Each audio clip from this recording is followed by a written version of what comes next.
Fídíò kan ni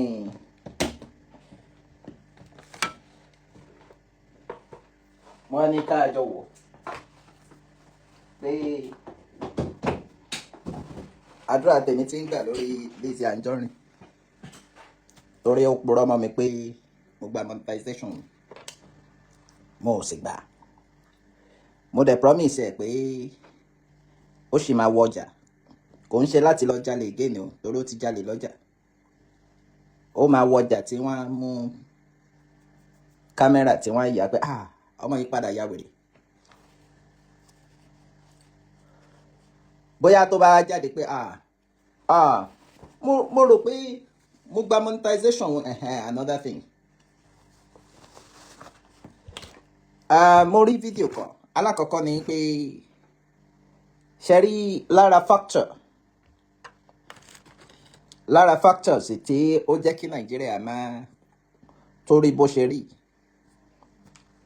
òun ni pé àwọn tó yí lórí kì í ṣe ká pè wọ́n wèrè ni wọ́n pọ̀ ju àwọn tó normal lọ.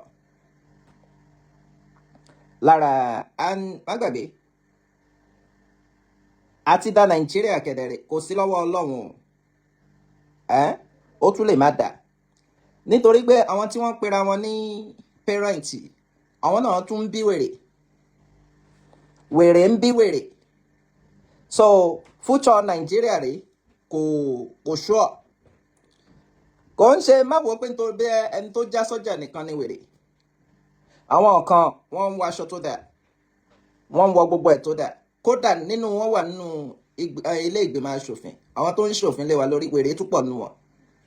Torí táwọn bá ṣòfin lé wa lórí bí n bọ́ lóní fàdé ẹ káàárọ̀ mà, àwọn aṣòfin lé wa lórí pé ẹni bá jalè, ẹni bá ṣe léyìí, gbogbo nǹkan tí wọ́n ní kẹ́yìn aráàlú má ṣe òun náà ni àwọn ń ṣe. Àwọn ilé ìgbìmọ̀ aṣòfin wọ́n ń jalè, wọ́n dẹ̀ ń sọ fẹ́yìn, àwọn dẹ̀ ń ṣòfin pé kẹ́yìn má jalè. Ẹ rí i pé wèrè ló ń ṣe bẹ́ẹ̀, ó pọ̀ nínú àwọn náà. So mo wá rí fídíò yìí lórí ọ̀rọ̀ Mohbad. Gbogbo ìgbà tí Lizzy bá ń sọ̀rọ̀ right lórí ọ̀rọ̀ Mohbad àbí lórí ọ̀rọ̀ kan, ó máa ń fún mi ní confidence. Julia Adams, good morning. Ó máa ń fún mi ní confidence, ó máa ń sure fún mi gbogbo ìgbà pé anọ́mọ̀ yìí sì máa ya wèrè totally. Ó ti ń ṣe wèrè ń sìn yìí o right torí a ti ń rí àpẹẹrẹ wèrè kẹ̀dẹ̀rẹ̀ lẹ́yìn àpẹẹrẹ wèrè level ni, lẹ́yìn àpẹẹrẹ wèrè ló kù. Alákọ̀ọ́kọ́ ní ilé a ní ó máa ń mọ sọ́wọ́n èèyàn lórí, ó máa ń jẹ́ káwọn èèyàn wò pé ẹlòmíà á máa béèrè pé kí ló dé, kí lọmọ yìí ṣe, ṣóhun nìkan ni ẹ fẹ́ pa ni. Ó manipulate brain àwọn èèyàn débẹ̀ ni. Ó bẹ̀rẹ̀ láti sympathy ló kọ́kọ́ ń rà. Òun ló fi hàn pé nígbà tó bá rí tó bá lọ gbé fídíò ẹ rí ó gbé òwò Mr. Lawal, ó rìkọ́ọ̀dì Mr. Lawal, fídíò tó yẹ pé ọ́díò tó yẹ pé ó clear. Adití ẹni tó di tí tó gbọ́ nǹkan kan tí wọ́n bá play fídíò yẹn fún ó sọ pé á gbọ́ fídíò yẹn. Ó clear, direct and straightforward fún ẹni tí orí ẹ̀ bá pè. Ṣùgbọ́n òun gbé wá láti fi sí yín lórí pé ẹ lè máa béèrè question pé ẹ filẹ̀ náà ẹ fẹ́ pa ni. Òun ní pé kò sẹ́ni tó fẹ́ pa. Gbogbo nǹkan tó wà nínú ẹ̀ní ọwọ́ ara ẹ̀ ló fi fà. Gbogbo nǹkan tó wà tí Lizzy Ajonrin wà nínú ẹ̀ lẹ́ni ẹnu, kíyàn kó má kó ẹnu níjànú, kó má mọ ìgbà wo ló yẹ ká sọ̀rọ̀. Tó bá tún wá ń sọ̀rọ̀, ìgbà wo ló yẹ ká dákẹ́. Ìgbà tó bá yẹ kíyàn dákẹ́ tó bá sọ̀rọ̀ wá ní problem. Ìgbà tó bá yẹ kó sọ̀rọ̀ tó bá dákẹ́ wà tún ní problem. Bọ́ méjèèjì ni kò mọ ìgbà wo ló yẹ ká ṣe méjèèjì. Òun ló wá gbé dé di problem tó wà lénìí tí kò ní bọ́m̀bẹ̀. A máa sọ fún yín, Ani ìjà eré mi tí mò ń dá sọ̀rọ̀ ọlọ́rọ̀ ìjà ò lẹ́rí mi ọ̀rọ̀ tó bá kàn mí mò ń dá sí ọkọ mi fámìlì mi mo wá jà fún fámìlì mi ni fámìlì mi wọ́n búlì fámìlì mi ó ń tì sí yín lórí ni sọ́dọ̀ àwọn èèyàn wà ní wọ́n búlì fámìlì ẹ̀ èmi náà ti jẹ́ kẹ́ ẹ mọ̀ pé tí a bá ń wá búlì láàárín àwọn tó ń ṣe tíátà wọ́n bẹ̀rù Lizzy gan lọ́wọ́n ọgbà kan torí wọ́n mọ̀ pé búlì ni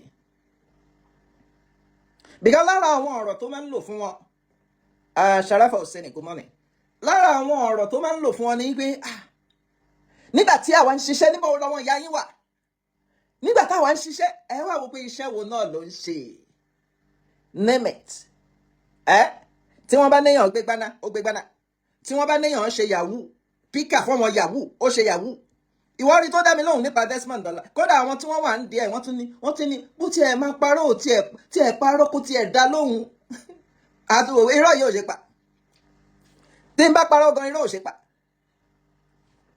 right so àwọn máa sọ fún àwọn èèyàn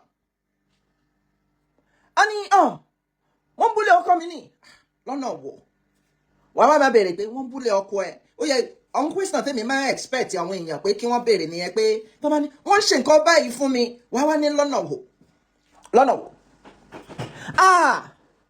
alótòṣì òun ló ra fóònù fún Fọlákọ́lá rìkọ́ọ̀dù ọkọ ẹ̀ wàá tún béèrè lọ́nà wò bí n pé jáde ṣọtiri lára ìṣòro ẹ̀ bí n pé wà lára ìṣòro ẹ̀ bí ṣe bá ń sọ yẹn adóni máa ń wẹ̀yìn ṣùgbọ́n kéèyàn máa recognize kí ni ìṣòro mi torí tó o bá ti recognize ìṣòro ẹ̀ o ò ní mọ ọ̀nà wo mo fẹ́ gbà tákù ìṣòro mi tí o bá mọ̀ pé ẹnu yìí o lè kó ń dànù ẹlòmíì wà ẹnu yìí ní ìṣòro ẹ̀ ìjọ tó bá ti recognize pé ẹnu yìí ìṣòro òun ni a wá wò pé problem tí mo ní ẹnu yìí ni a wá wò pé báwo mo ṣe lè kó ẹnu ń jànà wọ́n ní ìjọ tí wèrè bá ti mọ̀ pé wèrè lòun ìjọ tí wèrè bá ti mọ̀ pé ọ̀rọ̀ tí mò ń sọ yọ ọ̀rọ̀ wèrè ni wọ́n ní ìjọ yẹn ló ti bẹ̀rẹ̀ sí ń gbádùn mo wá rí fídíò yìí wàá rí pé lára ọ̀rọ̀ wèrè tí Lizzy máa ń sọ tó kù díẹ̀ tí ó máa já má gbọ́ mo fẹ́ kó gbọ́ ó yá sọ̀rọ̀ sókè wèrè. Because police ni mo ko kisi oja. Àwọn family Mohbad ni wọ́n lele da ti mo. Ya Mohbad lele de, Mohbad lele de o. Ọba Mohbad lele de o. Èmi ò de blackmail for a living. Èmi state fact ni. Doro gbẹnu sọ̀hún.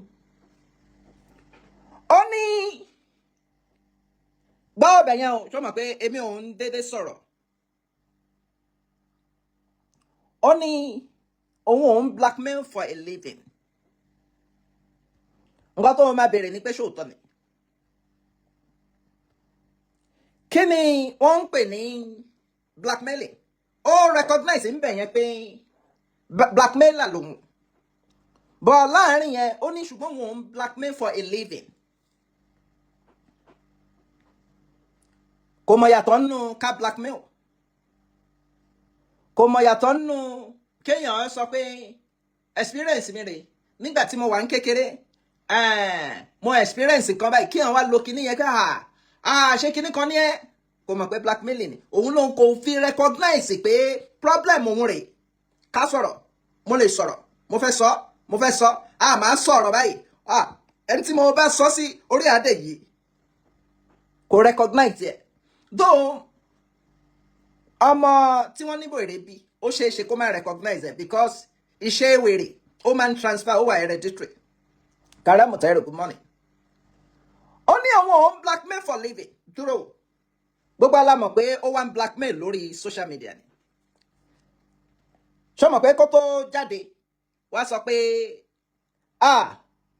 owó monetization mi máa gbọ́ o that is ó monetize blackmailing tó ń ṣe mo tún fọlọ́n búra kódà ó tún sọ fún mi pé tó bá yẹ pé big up believe ẹ̀ gbogbo orí ẹ̀ ní pé mò ń gba owó yẹn ń lọ sínú àkáǹtì mi gbogbo orí ẹ̀ nìyẹn ó wá tún wá negotiate báwo ó negotiate pé tó bá yẹ pé percentage tí n bá fẹ́ máa gbà ó rò pé sin so ti lọ sí account mi percentage tí n bá fẹ́ máa gbà ní kí n sọ tí bá ti sọ percentage òun á dẹ̀ èyí tó bá dẹ̀ kù máa send ẹ̀ sóhun ní náírà wèrè tó ní òun blackmail for living ni ẹ̀ ó dẹ̀ ń lé monetization owó tó rí látara blackmailing ó dẹ̀ ń wá agbára káká ló fẹ́ fi gbà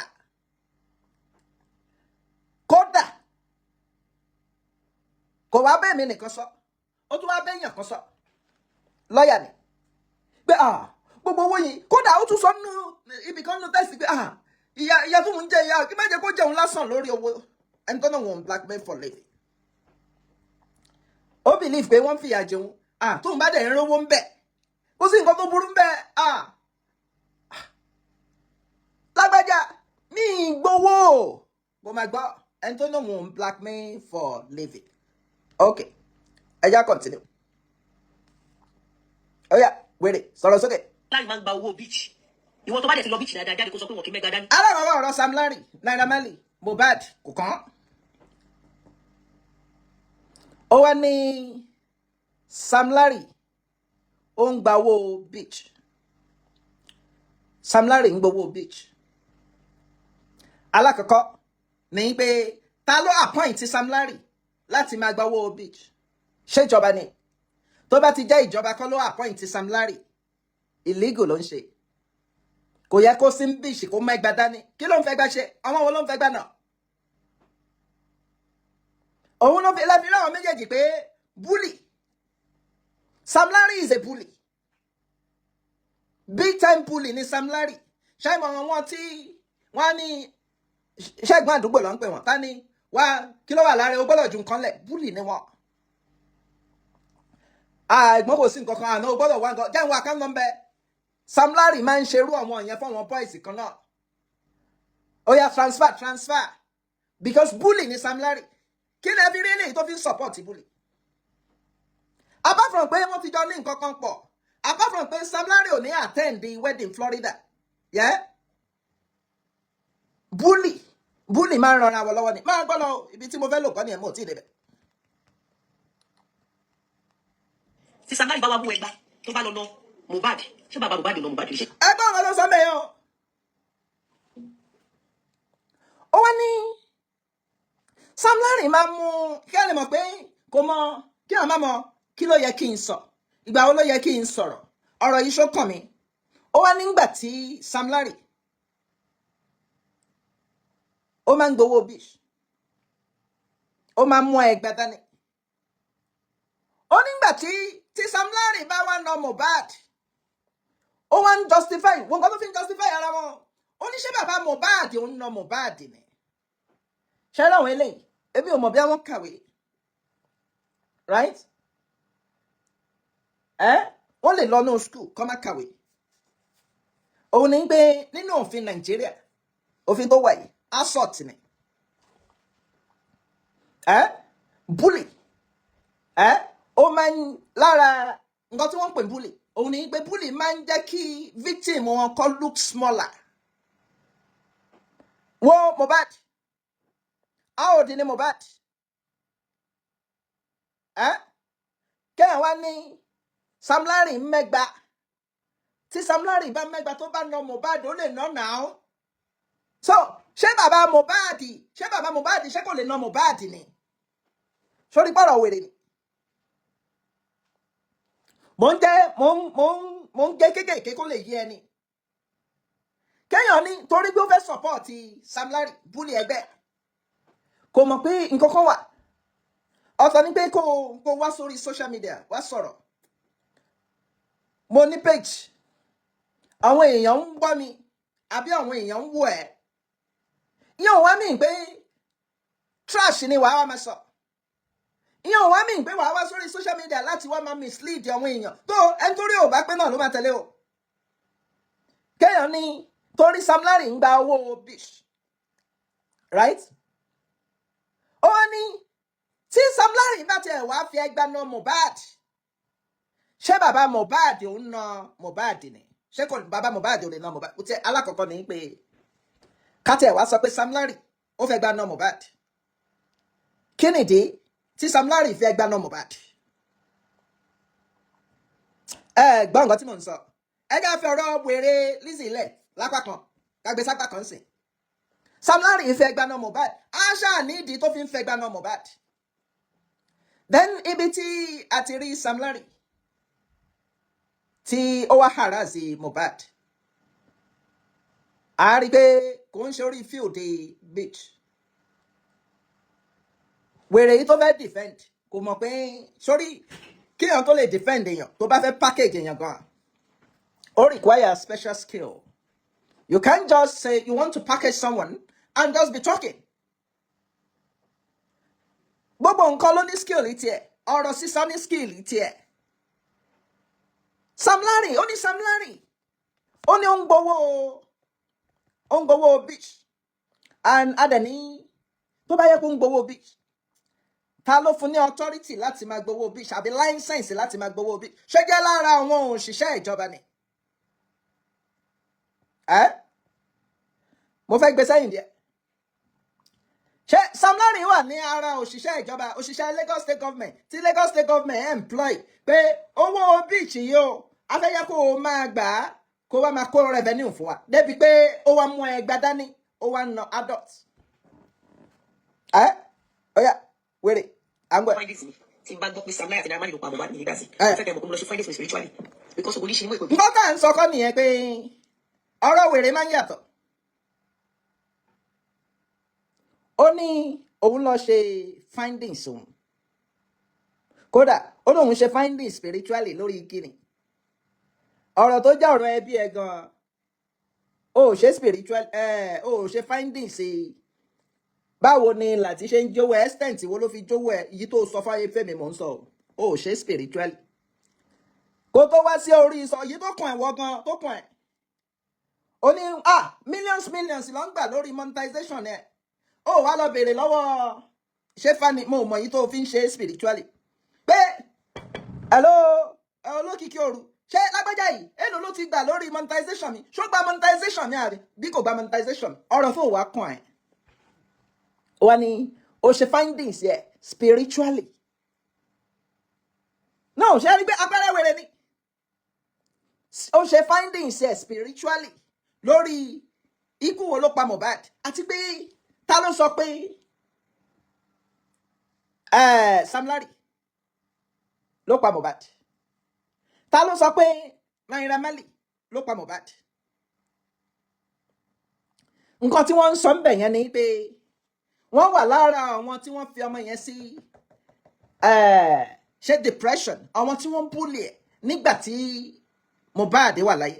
Mohbad rèé gẹ́gẹ́ bẹ́ẹ̀ mi ṣe máa ń sọ, òun ni pé ó lọ sí show, wọ́n rí nígbà tí wọ́n ṣe autopsy, wọ́n sọ pé nǹkan kan any toxin àbí ṣé toxin ni bí ó wà nínú system ẹ̀. One thing led to another ni lọ́rọ̀ Mohbad tó fi kú. Ó lọ sí show, òun àti ọ̀rẹ́ Brambray wọ́n ní wọ́n jà, right? Ó sustain injury, right? Nígbà tí wọ́n délé, of course ẹni tó sustain injury inú sì ń bí. Then lórí ọ̀rọ̀ ìyàwó ẹ̀ tó wọlé, of course nǹkan tó ṣe ó lè má dùn mọ́ ìyàwó ẹ̀ lè má blame ẹ̀, òun náà lè má argument lè wà, that's normal. But nígbà tó délé, nígbà tó máa di ijọ́ kejì, ọwọ́ Mohbad wọ́n ní ó ń ro owú, wọ́n wá nurse pé bóyá tetanus ti wọ ọwọ́ yẹn. Wọ́n pe nurse ò ń ṣe professional. At least tí professional nurse bá fẹ́ treat èèyàn àbí ó fẹ́ fún yàn lábẹ́rẹ́, wọ́n á béèrè allergy, kí ló ń react sí, eléyìí gbogbo nǹkan tí wọ́n bá ní ó ní báyìí, wọ́n á ti wò pé nínú medical history pé ok ó ní ulcer, ṣáà lè fún nírú abẹ́rẹ́ báyìí, tá a bá fún nírú abẹ́rẹ́ báyìí, tá a bá ní yes ẹ lè fún, ṣùgbọ́n tó bá react wọ́n á ti ní nǹkan míì tí wọ́n máa fún tó bá react on ground. So wọ́n fún lábẹ́rẹ́, ó react sí abẹ́rẹ́, nǹkan tí èmi mọ̀ tẹ́yìn mọ̀ pé ó pa nìyẹn. But when we are talking about bully aspect, ṣé Sam Larry ṣé ó bully àbí kò bully? Ó wà gbogbo èèyàn lórí pé ó bully Mohbad. wèrè Èkó tó sá lọ sí Ìbàdàn ó wá ní nítorí Sam Larry máa mẹ́gbàá dání, that is ẹgbà identity Sam Larry ni ó gbọ́dọ̀ mẹ́gbàá dání tó bá wà ní beach. Pé ẹgbà tó máa mú dání yẹn pé tó bá wà fi ẹgbà na Mohbad, ó ní ṣé bàbá Mohbad ó na Mohbad ni, sórí pé ọ̀rọ̀ wèrè ni. No, gbọ́ ọ̀rọ̀ yẹn o, ṣé ọ̀rọ̀ wèrè ni àbí kò ṣe ọ̀rọ̀ wèrè? Tó bá na gbọ́ láti lẹ̀ ọ̀yà. Mo ṣe find this mi tí n bá gbọ́ pé Sam Larry àti Naira Marley ló pa Mohbad, mo fẹ́ kẹ́ mọ̀ pé mo lọ ṣe find this mi spiritual because ògbólí ṣe ni wọ́n èkó kí ṣe ọ̀dà. Bẹ́ẹ̀ni. Àwọn family Mohbad ní ẹ̀fẹ̀ wọ́n lẹ́lẹ́dà tí wọ́n. Bẹ́ẹ̀ni. Mohbad lẹ́lẹ́dẹ̀ ìyàwó Mohbad lẹ́lẹ́dẹ̀ o. Bẹ́ẹ̀ni. Ọba Mohbad lẹ́lẹ́dẹ̀ o. Bẹ́ẹ̀ni. Èmi ò dé blackmail for a living. Èmi state fact ni. Oh, Sam state Larry máa ń gba fact. owó beach. Gbẹ́nu sán. Gbẹ́nu sán. Wo bó ṣe ń sọ, ó tún máa ń sọ̀rọ̀, wọ́n á máa sọ̀rọ̀ with confidence. Bẹ́ẹ̀ ni pé ọ̀rọ̀ tó ń sọ bẹ́ẹ̀ ni pé ọ̀rọ̀ tó ní ọpọlọ ni àwọn máa sọ. Ṣé mọ̀ pé ṣé ní ẹni tó ní confidence tó wèrè kò sí? Torí èèyàn ò ní argue pẹ̀lú wèrè, tí wèrè bá ń sọ̀rọ̀ wàá kọ̀ wà ní sùúrù kí wèrè parí ọ̀rọ̀ ẹ̀ tán. Wàá wá máa try láti pé wèrè sí ọpọlọ pé ọ̀rọ̀ tó rí nìyí. Ó náà wọ́n ń blackmail for living. Mo ti establish yẹn pé èèyàn tó ń blackmail for living tó ń bẹ̀bẹ̀ fún monetization. Tó tún wọ́n bẹ́ tó bá yẹ pé eye kan ni mo fẹ́ gbà, percentage tí mo fẹ́ gbà, òun ni kí n sọ. Thinking gbogbo rí ẹ̀ owó tí wọ́n ti gbà, mo rówó gbà, mo sọ̀rọ̀ ní àlótú lọ báyọ̀ pé ẹ bá mi bẹ̀ bóyá tẹ̀ á lè fún mi ń bẹ̀. Mo ní mo gba monetization. Anyway, ẹ já gbọ́rọ̀ ọ̀rọ̀ ẹ̀ lọ. Ọ̀yà. Beach dáadáa jáde kó sọ pé wọn kì í mẹ́gbàá dání. Tí Sam Larry bá wá mú ẹgbàá tó bá lọ lọ Mohbad. Bàbá Mohbad lọ Mohbad ṣe jẹ́ òun rí. Ó ní ẹ̀wọ̀n wèrè yó. Àní wèrè lọmọ yìí, wèrè ní díẹ̀ ló kù. Èyí tó kò ju 10% lọ tó fi máa wọ ọjà. Tẹ́wọ́n ní ẹ̀rẹ́ actress yẹn yẹn Lizzy Ajonrin ni ó ti yá wèrè díẹ̀ ló kù. Ó ní tí Sam Larry máa fi ẹgbàá na Mohbad nínú òfin ṣó lè fi ẹgbàá na Mohbad. Kódà ọlọ́pàá tí Mohbad ò bá ṣe nǹkan kan, ọlọ́pàá ọ̀gán ò ní right láti fi ẹgbàá na Mohbad. Assault ni. And at the same time bully ni Sam Larry. Pé ó fi ẹgbàá na Mohbad, then kí ló fà tó fi fẹ́ ẹgbàá na Mohbad tí ò bá ń ṣe wèrè nǹkan kan láṣàfà tó fi wá mú ẹgbàá tó wá fi ń kóbo balẹ̀ ilé. Ó ní ṣé ìyá ò ná rí àbí bàbá ò ná rí, ó ń justify assault bully towards Mohbad. Ó ń justify pé what is the big deal nínú pé Sam Larry ó fẹ́ ẹgbàá na Mohbad. Ṣebí ìyá ẹ̀ náà ná rí, bàbá ẹ̀ náà ná rí, ó rẹ̀ fi bàbá ẹ̀ lẹ̀. Ọmọ wèrè à ń gbọ́. Ìyá ẹ̀ náà rí, bàbá ẹ̀ náà rí. Ok, à ń gbọ́. Ó yá. Ṣé Mohbad lọ yọrí? Ó tún ní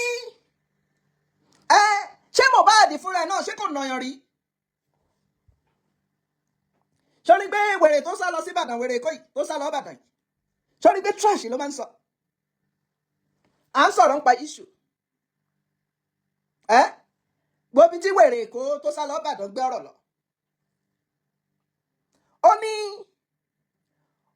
Ó ní tí Sam Larry bá fẹ́ gba ná Mohbad, ṣàmọ̀ pé lára àwọn speaker Sam Larry rẹ̀. Lára àwọn speaker rẹ̀, ìkan very dark man, ara speaker náà nìyẹn. Ẹ rí pé eléyìí náà máa ní very dark man sọ pé kò mọ̀ pé very dark man yẹn náà ò lọ́pọlọ.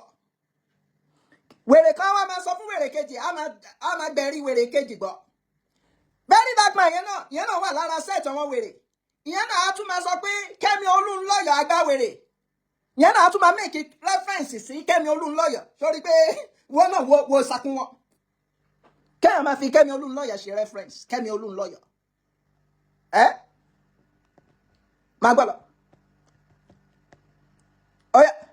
Àbí wọ́n bá kóra wọn jọ, wà náà, ṣóun náà tẹ̀lé wọn lọ́nà yọrí. Ó ní ṣóun náà tẹ̀lé wọn lọ́nà yọrí. Kí là ń sọ, kí ló ń sọ? Tó bá tẹ̀lé wọn lọ́nà yọrí, ká tẹ̀ sọ pé kẹ́ni tó tẹ̀lé wọn ni Mohbad nà mí o. A ní Sam Larry bully Mohbad tó fi kú. Lẹ́yìn lẹ́yìn tó wá kú náà ó tún ní Ọlọ́run wọn ti gbé sìn ṣáà rí pé wèrè lélẹ̀ àgbọ̀. mo kàn sọ ni almotless kò sí ọ̀rọ̀ fraction kankan nínú wọn sórí ọjọ́ tí Naira Marley ti kọrin tó ti dárúkọ slantan ẹ dẹ̀ mọ̀ wípé iṣẹ́ tí Jísọba máa ń ṣe ni wípé anybody tó bá mọ̀ mọ̀ rẹ gbogbo nǹkan ni Jísọba ló máa fi switch ẹ̀yẹ sọ́dọ̀ ẹ̀ tó bá jẹ́ wípé Naira Marley ò dárúkọ slantan èsì lè má rí báyìí. ìkúnlẹ̀ abiyamọ kò sí ìkúnlẹ̀ abiyamọ lórí ọ̀rọ̀ wèrè Lizzy ẹlòmíín lè ya wèrè o ká wá máa pariwo ìkúnlẹ̀ abiyamọ o ṣùgbọ́n lórí ọ̀rọ̀ Lizzy kò sí ìkúnlẹ̀ abiyamọ wèrè tó ń ṣe Lizzy kò sí ìkúnlẹ̀ abiyamọ ìwọ tó o bá má sọ kó má wo pé ṣé kò ń ṣe àkọ́kọ́ Nollywood actress tó kọ́ máa ya wèrè ni àkọ́kọ́ náà la jẹ́ no for real àkọ́kọ́ tó máa jẹ́ rè pé ó ya wèrè for real ni o kò ń ṣe nínú fíìmù so lórí ṣe mọ̀ pé àkọ́kọ́ Nollywood actress tó gbé mọ́tò wọ industry wèrè náà ni àkọ́kọ́ Nollywood actress tó kọ́kọ́ ṣe gold design gold tó kọ́kọ́ ń ta gold wèrè náà ni òun ni àkọ́kọ́ tó kú ọtún máa ya wèrè ìwọ náà gbọ́ ọ̀rọ̀ tó ń sọ ṣé ìwọ náà wò ṣé ọ̀rọ̀ ẹni tó nílà káyè ló ń sọ yìí no ẹ jẹ́ àjọ wò ẹ jẹ́ pause lórí ẹ̀ for 1 minute ká wá wò pé máa tún gbé sẹ́yìn díẹ̀ kí ìwọ náà gbọ́rọ̀ yẹn ṣé ọ̀rọ̀ tó ń sọ yìí ṣó nílà káyè bí àwọn ò gbọ́ ó ṣe join ni ó yá àtúnjọ gbọ́. mo ṣe findings mi tí bá gbọ́ pé Sam Larry àti Naira Marley ló pa Mohbad ní leader sí ṣáàkì àmọ́ pé mo lọ ṣe findings mi spiritually because ogun ní ṣe ni mo èkó kí ṣe ọjà. bẹ́ẹ̀ni spiritually ó tún ṣe spiritually ó ṣe findings ẹ̀ spiritual lórí ọ̀rọ̀ lọ́rọ̀ àbáyọ tó ti ń pa lórí à ń gbọ́. ìyá Mohbad lẹ́lẹ́dẹ̀ o ọba Mohbad lẹ́lẹ́dẹ̀ o èmi ò dé blackmail for a living èmi state ó kàn ń lé monetization. Sam Larry máa ń gba owó beach ìwọ tó bá dẹ̀ ti lọ beach dáadáa jáde kó sọ pé wọ́n kì í mẹ́gbàá dání tí Sam Larry bá wá mú ẹgbàá bá lọ Mohbad. Sam Larry sórí eléyìí gan ó tún kó bẹ́ẹ̀ mọ́ ni òun mo fi sọ pé tó láti pé èèyàn ní special skill láti package èèyàn kò ń ṣe wèrè èèyàn ń gba wèrè pé wá package mi àti yìí tó bá rán wèrè àti yìí tó rán òun ló máa sọ ìwọ náà gbọ́ ó ní òun mú ẹgbà dání kí lòun fi ẹgbà ṣe àti pé ta ló yàn ẹ́ láti máa gbowó òkun ṣé ìjọba ìlú Èkó ni àbídá ni a gbọ́dọ̀ mọ authority wo ló yan Sam Larry pé kó máa mú ẹgbẹ́ dání kó máa nà àwọn èèyàn láti gba owó ní òkun létí òkun. ẹ̀yin tẹ́ ẹ gẹ́ṣọ yìí mo tiẹ̀ láìkì yẹn ẹ máa ń gé ọ̀rọ̀ wèrè gan àdúrà mi ni pé ẹ̀yin tẹ́ ẹ ń gé ọ̀rọ̀ wèrè Ọlọ́run má jẹ́ kẹ́ ẹ ya wèrè o bíi ti Lizzy Ajonrin. ṣé Mohbad lọ́yàn rí káwọn sọ pé faction ni wọ́n àbí tó bá kóra wọn jọ wà náà tí òun náà tẹ̀lé wọn lọ́yàn rí. mo kàn sọ ni almotless kò sí ọ̀rọ̀ fraction kankan nínú wọn sórí ọjọ́ tí Naira Marley ti kọrin tó ti dárúkọ slantan ẹ dẹ̀ mọ̀ wípé iṣẹ́ tí Jísọba máa ń ṣe ni wípé anybody tó bá mọ̀ mọ̀ rẹ gbogbo nǹkan ni Jísọba ló máa fi switch ẹ̀yẹ sọ́dọ̀ ẹ̀. bẹ́ẹ̀ni tó bá jẹ́ wípé Naira Marley ò dárúkọ slantan kéèsì lè má rí báyìí. bẹ́ẹ̀ni Jísọba ti ní pé slantan àti Naira Marley ọ̀rẹ́ ni gbogbo wọn ó dẹ̀ rí pé naturally Naira Marley like slantan ọ̀dọ̀ ló slantan against Naira Marley ẹ bá wo gbogbo àwọn olórin tẹ́tí mọ̀mọ́ mi sáàdì gbóná wà lẹ́nu sáàdì Jísọba náà wà gbogbo ìṣẹ̀dá tí ó ní tá a bá mọ àwọn olórin tí wọ́n mọ̀ mọ̀ wọn olórin wo la mọ̀ mọ̀ ẹ́ ṣé olórin kan wà olórin wo lẹ́rù kó ń dárúkọ ń bẹ̀ Sàláwà Àbẹ̀ní ló ń sọ ó ní sáìdì Gistlover ni gbogbo àwọn olórin tí wọ́n mọ̀ mọ̀ wọn Pasuma ṣé Pasuma sáìdì Gistlover ló wà Pasuma gẹ̀dẹ̀rẹ̀ gbogbo yín ló ń bá ṣe àbí then ọmọ burúkú yìí òun ò sọ kí ni nǹkan tó ń ṣe fún Sàláwà Àbẹ̀ní tí Sàláwà Àbẹ̀ní fi yẹra fún.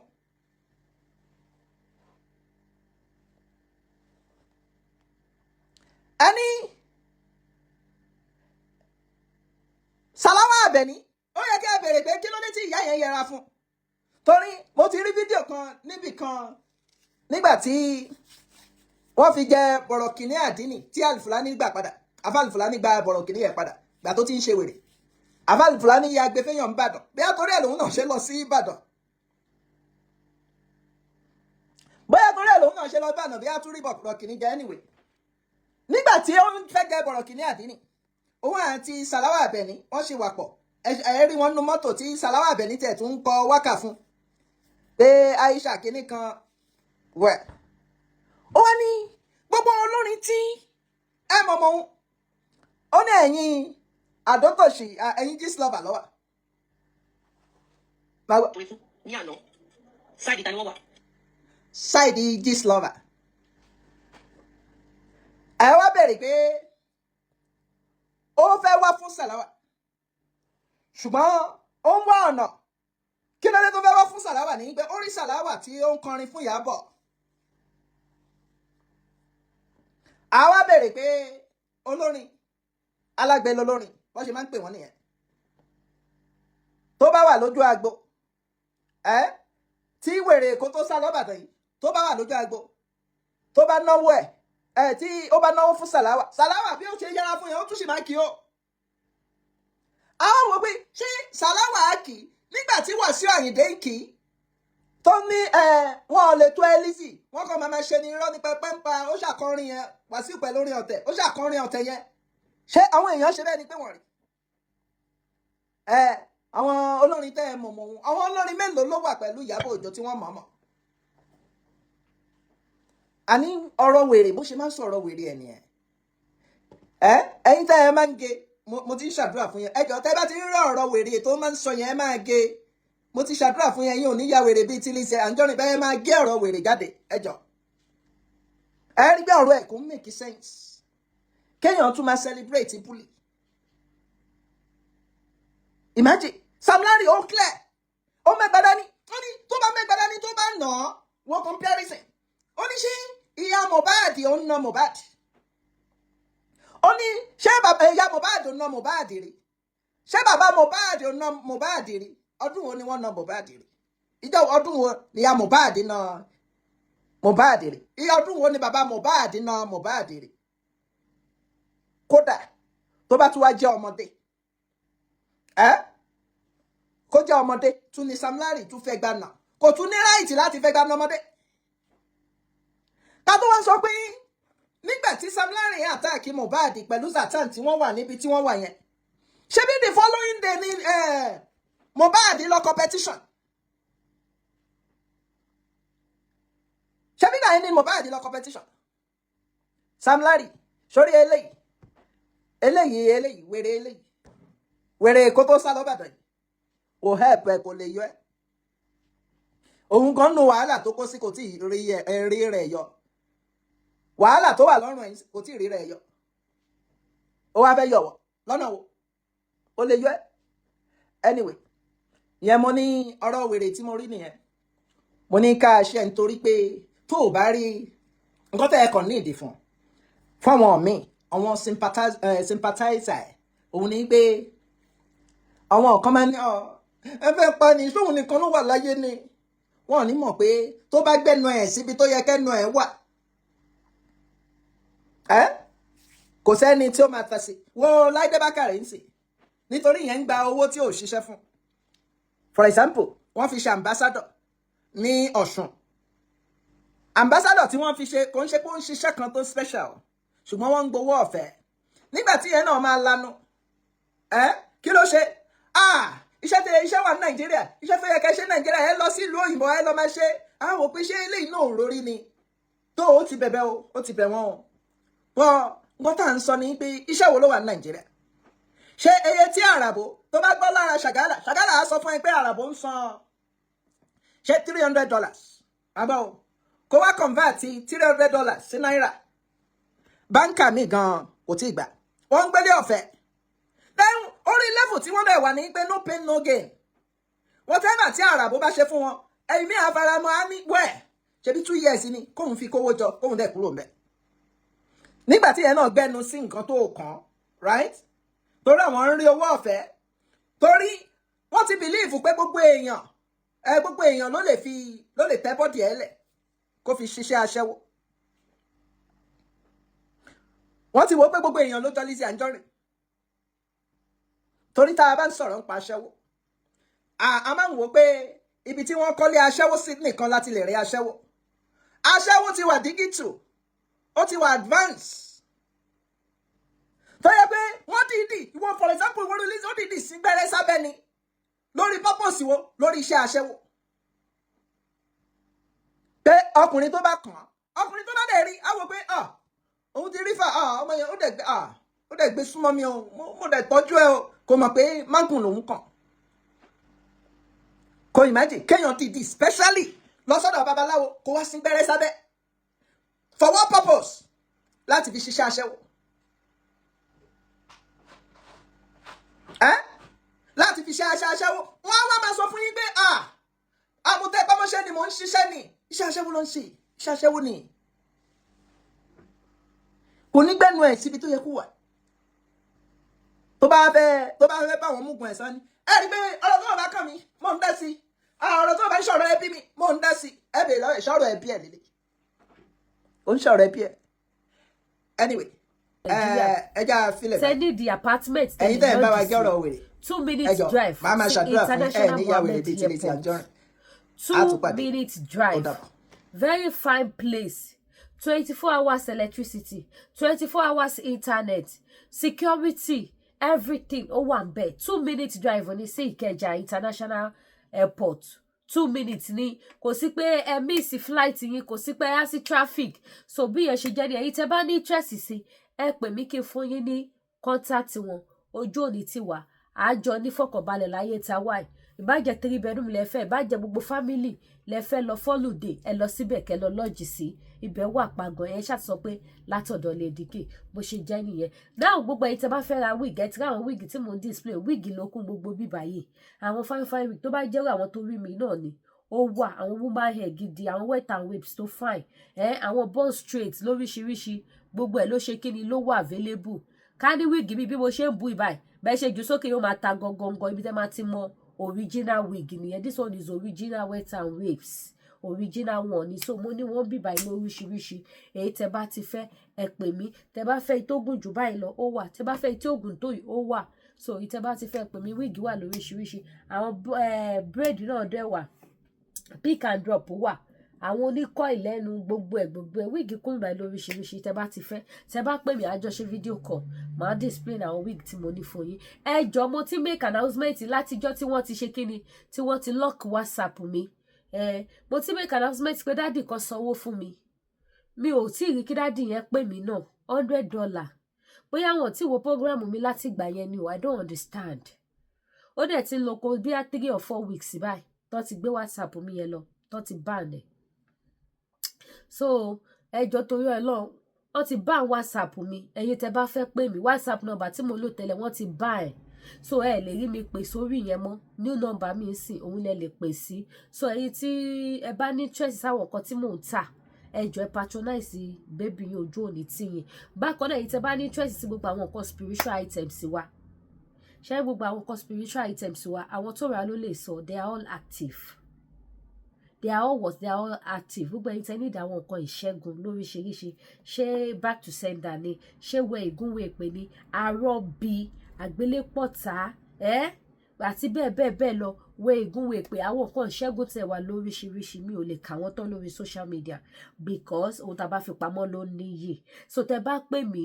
tẹ́ bá ṣàlàyé nǹkan tẹ́ ń là kọjá àwọn nǹkan tẹ́ bá need màá sọ fún yín àbí tó bá dẹ̀ jẹ́ ìfúnra ilẹ̀ tí mo rí àwọn nǹkan tẹ̀ ní ìdẹ́yẹn kọ̀ọ̀kan mi pé Lady K mo need nǹkan tó máa ṣiṣẹ́ fún nǹkan báyìí ó wà available ìbá dẹ̀ jẹ́ tọfà náà ni ìṣe mímu ni àbí wíwẹ̀ ó wà available tó bá dẹ̀ jẹ́ àwọn nǹkan aṣínà tó bá dẹ̀ jẹ́ àwọn nǹkan tẹ́ lè lò fún marriage náà ni fún ìgbéyàwó ó wà available tó bá jẹ́ nǹkan tẹ́ lè lò fún business àwọn nǹkan tẹ́ lè lò fún business àjẹbí idán confirm one tó mú yes gidi mo lò wọ́n kò ṣiṣẹ́ kò ṣẹlẹ̀ èmi ò rojọ́ púpọ̀ lọ títí lórí spiritual items mi because nǹkan tí mò ń tà ó dá mi lójú kìdẹ́ ṣe gbogbo aṣọ lèèyàn sá lóhùn ohun tá a bá fi pamọ́ ló níyì orí afẹ́fẹ́ la wà a gbọ́dọ̀ máa ṣe kíni ká máa ka gbogbo ẹ̀ ṣùgbọ́n mo fẹ́ kẹ́ mọ̀ wípé àràgbé láyé ilé ayé kò ṣe dúró wò ilé ayé bó bá ọpá bó bá òbú lẹ́sẹ̀ òun lọ́rọ̀ àwọn ọmọ aráyé kọ́ lọ má fi wá fáyé mú kọ́ lọ má fi wá sílẹ̀ fún ìfẹ́ ọ̀tá káyé má béèrè wípé bo lọ́lọ́run wá wà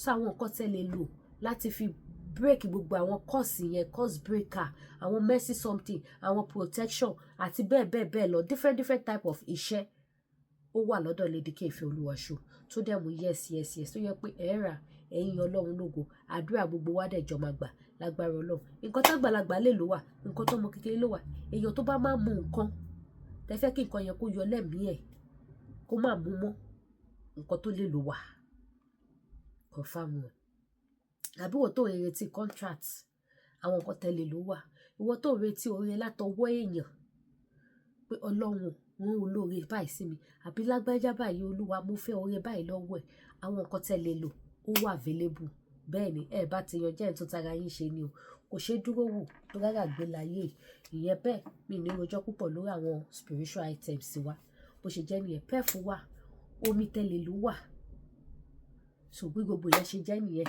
lẹ́yìn yẹn gbogbo ẹni tẹ́ bá fẹ́ ra product iléeṣẹ́ TL ó sọ fún yín pẹ̀lú ogun diabetes ti tán o àwọn tó ní lọ́ọ̀kì ẹ̀ ló ní lọ́ọ̀kì ẹ̀ àwọn tí kìí ṣe pé mi mo polówó fún wọn gan tó yẹ pé àwọn tó rà ló lọ polówó fún wọn I was so surprised and I'm happy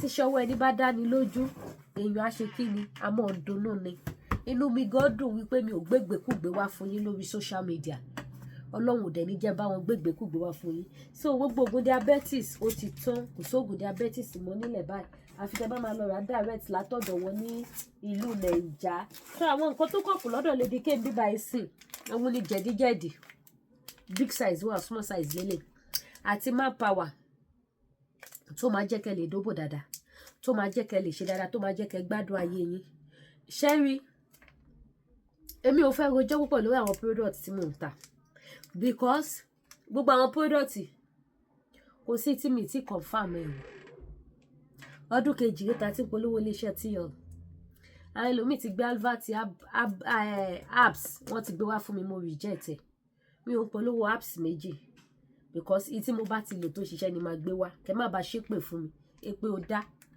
ohun mo jọra máa ń ṣe jẹ́jẹ́ gbà mí rí pé tí bá ti alẹ̀ lọ màá yà tún fà á bọ̀ torí pé ò dá lára ọlọ́mọdé búrò kó bojú wẹ̀yìn ọjọ́ kọ́ lolúwéré ń pa ni bẹ́ẹ̀ lọ́rọ̀ ayé yìí pé o lè ràn mí pé o lè ràn mí iṣẹ́ ọwọ́ ẹ̀ dá ni o ó dẹ̀ gbàdúrà dáadáa lè pè òun ẹ̀ o tó bá gbàdúrà dáadáa tíṣẹ́ ọwọ́ ẹ̀ ò sì dá ìpè àmọ́ ẹ̀mọ́nà ọ̀ka èmi ò sì fẹ́ pè inú ayé mi mo sọ fún yín pé mi kẹ́kọ̀ọ́ lórí social media ẹ̀rọ bí mo ṣe rè ni mi ò fẹ́ pè àdúrà mo fẹ́ àdúrà kí n kẹ́kọ̀ọ́ kí n kọ́gbọ́n so mi ò lè gbé nǹkan ìpè wá fún yín òun ni àjẹbídán ẹ lo àgómù manpower kẹdógò dáadáa gbogbo ẹ̀yin dáàdì tẹ́ ti darúgbó tó dẹ̀ ṣe wọ̀nyí kẹ́ ṣì máa ṣe kíni kẹ́ máa ṣe bí èwe òun ni ń tẹ́ máa lò lélẹ̀ gbogbo ẹ̀yin mọ́mì táwọn dáàdì ti darúgbó tẹ́dẹ̀ ṣì fẹ́ kọ́ máa bá yín togi sí kọ́ máa bá yín koná mọ́ àròyìn dáadáa ẹ rà fún wọn àgúnmu manpower ni ṣíbí kan lọ́ máa lò lọ́sẹ̀